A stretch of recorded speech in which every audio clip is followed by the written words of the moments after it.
Parents of children who have committed unspeakable crimes, how did you react and handle it?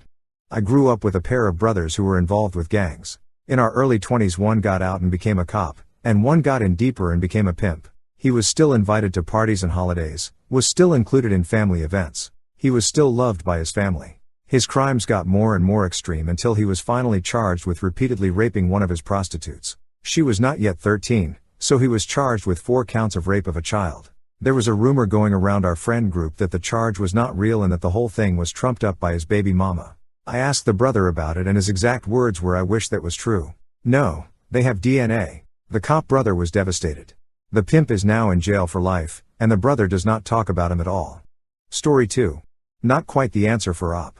But my brother shot and killed my father after he refused to keep giving him money, because he knew he was spending it on drugs/alcohol.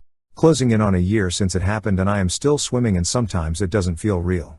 Trial hasn't started yet, but the defense is self-defense when he walked into a house my dad and other brother were remodeling and shot them both. Other bro got wounded and the gun jammed before he could finish my brother off. Edit. I am doing fine. I have a fantastic support system. Wife, other family and co-workers. Thank all you internet strangers for your concern. It really is touching and restored some of my faith in humanity. My other brother recovered from the GSW, but he has more mental anguish about the situation than I do, but he was literally there when it happened. Story 3. I worked with a man whose son robbed, tortured, and killed an old lady in her home with 2 other men. His son is the one that actually killed the lady too. He wasn't able to come to terms with it and was in denial for a while. Eventually his son was convicted and sent to prison and he never spoke about his son again. He did have a really sweet daughter that seemed to have a good head on her shoulders. The dad turned all his attention on her and was very proud of that one he raised. Story 4. A good friend of mine's son set fire to a house and ended up killing 4 children and left the mother in a coma. The son did not mean to murder anyone, but is now in prison for the rest of his life. The father, my friend, committed suicide 2 years ago. Absolute tragedy for everyone involved, especially the mother who lost all of her children. Edit 1.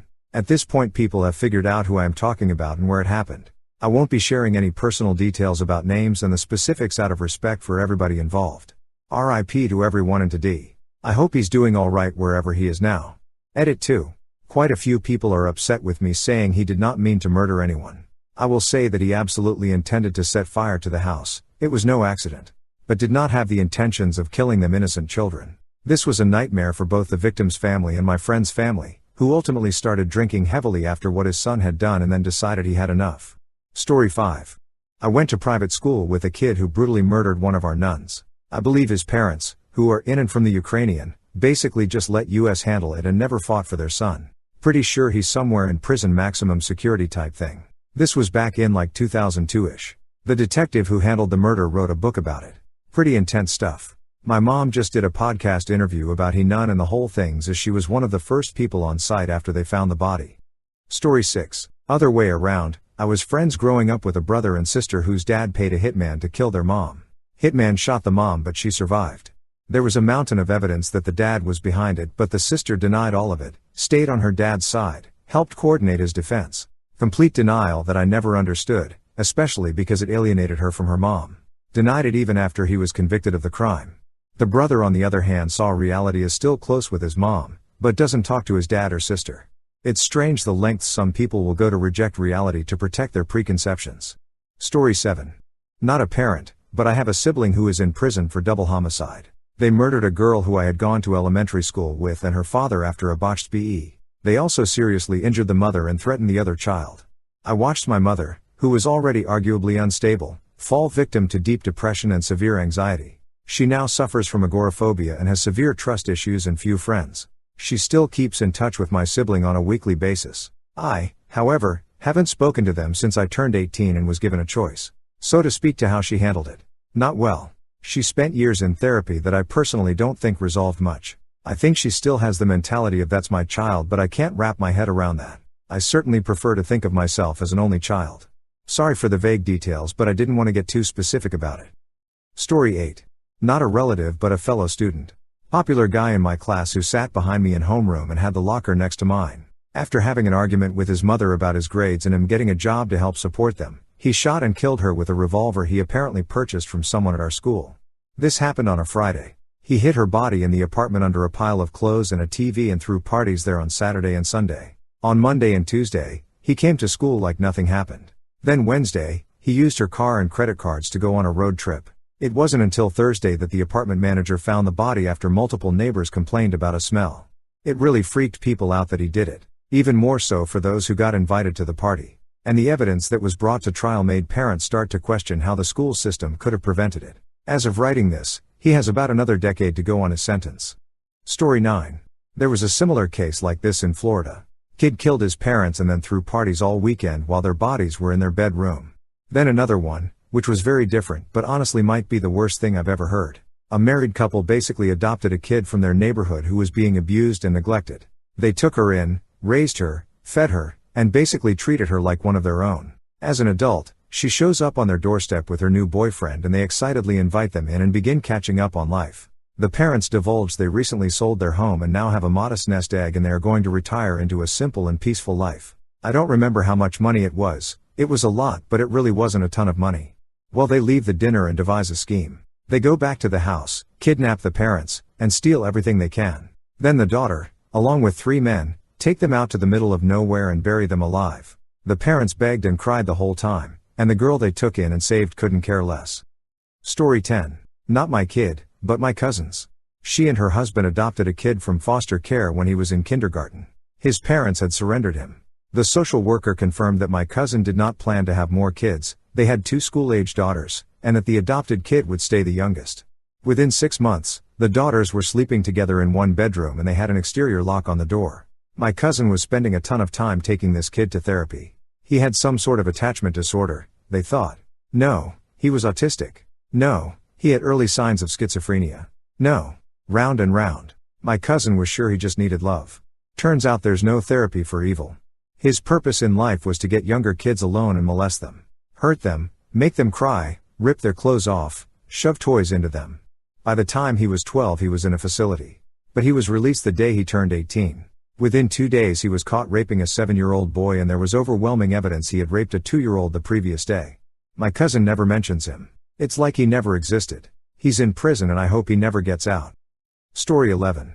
My uncle's neighbor was an ex-Hell's Angel, nicest man I ever met, would let me and my cousin swim in his pool all the time. He didn't have any kids of his own and just loved hearing kids playing, well respected by the whole neighborhood, never touched us for anyone who thinks that's the direction story is going.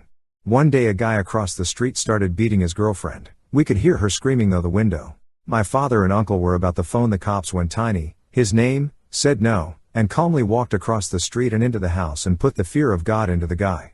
Apparently decked him and hauled by the hair to the oven and slammed his head in the oven door a half-dozen times, then dragged him out on the front step and threw him onto the lawn and said in a dead clam voice, "If I ever see your face again or hear later you ever touch this woman again, I will find you, I will kill you, and no one will ever find your body." The guy ran to his car and peeled off and Tiny came back and resumed grilling his steak like nothing happened.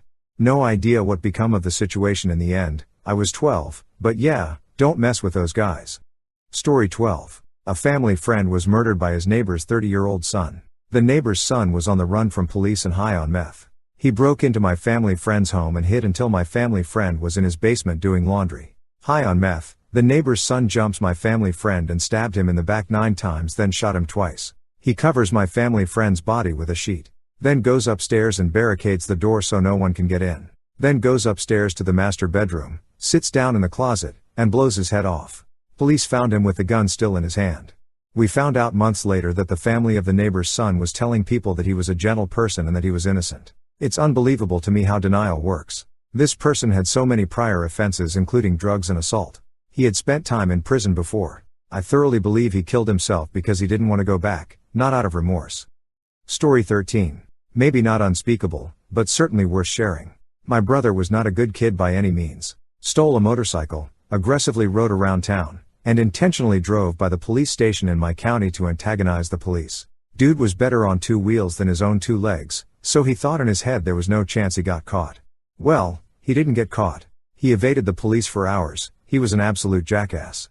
But his little escapade made some headlines and he was later turned in by some friends who clearly knew it was him.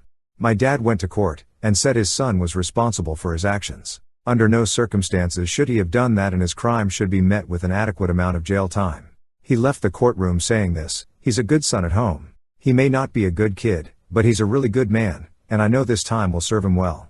Fast forward, he spent some time in jail. Got kicked out of public school for this crime and was forced into a more aggressive probationary school system. He graduated, got his shit together, married an amazing woman, and is now the best father you'd ever imagine. Doesn't glorify his rambunctious days, doesn't dabble in any drugs, nothing like that. His life revolves around his kids. Truly a good man and a great father. For anyone out there that needs to hear this, people grow. You can grow. Your past doesn't always define your future. Story 14. I'm not the parent, but my father kidnapped/raped a woman. He then ran from the police for about a week, and when they cornered him he committed suicide. Having a family member so close to you commit such a heinous crime is difficult to process. You have to rethink everything you ever thought about them. Well, I never had a great opinion of my father. He was extremely abusive. Even so, I never thought he would do something as bad as that. I reacted pretty much the only way I could, which was distancing myself from the situation. It became a pretty big deal for a few months after. It seemed like everyone in my city was talking about it. People I didn't even know were reaching out and offering their sympathy. It was a pleasant surprise that most people were kind and didn't try to make me feel bad. I have pretty much come to accept what has happened with little emotion, although I'm still haunted by the fact that an innocent woman had to be victimized by his evil acts. Story 15. A couple of cousins of mine beat their friend up in their living room while drunk/high, culminating in one of them hitting the guy in the head with an unopened beer can. They woke up in the morning and the guy was still there in the living room, head split open, cold, dead, and with their dog licking his face. They cut him to pieces in the bathtub and disposed of the body in a local fishing lake. Someone went fishing one day and caught a leg, complete with tattoo. They ended up in prison. I'm not sure how it happened, but one of them died in his cell. The other is still locked up. We don't talk about them much, but it's something I think about from time to time. Story 16. My brother is a bank robber who after serving time followed that up with arson. SWAT tracked him down, live on evening news. Had relatives calling me from different continents. My employer requires a high security clearance. Security manager damn near lost his mind when I disclosed. Edit. It seems to go with a great deal of these posts. The parents of the offenders swear by all the saints and holy relics their offspring is innocent. I didn't think to add that part with my middle of the night post. My mother swore brother did not rob that bank. He took me to the ER for stitches on that date. My brother was never held accountable for any of his misdeeds that escalated throughout his teens, which led to the failed bank heist. I looked my mom in the eyes and said there are security camera photos of him that are date and time stamped. She'd just walk away from me. Stepfather too. He'd bitch about home but would always give him money because of course. Regarding the arson, he and his GF had an altercation. She kicks him out of the house. He get drunk/high, returns with full gas cans, yes plural, and completely douses the exterior of the home, breaks in the house while GF and her adult son are inside and go room to room dumping gas. GF and her son lock themselves in a room. SWAT, fire department and cops roll up. I watch from my home, 3K miles away on their local news the entire circus play out with his arrest.